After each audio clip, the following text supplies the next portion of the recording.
take mindfulness seriously.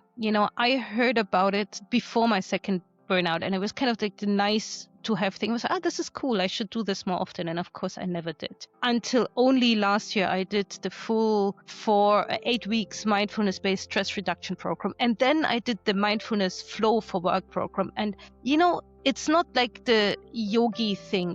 This is for high performers too, because it's how you use it. You can totally, most sports people use it. You can totally use that for high performance. So I heard from people, don't talk so much about mindfulness, people will react to that. It's like, no, that's bullshit. Just let go of any preconception you might have about it. Don't think about it, the yogi meditating on his yoga mat. Just try it out. It's a powerful tool for stress reduction, but also just to kick ass and be performing, but being in a more chilled and balanced way.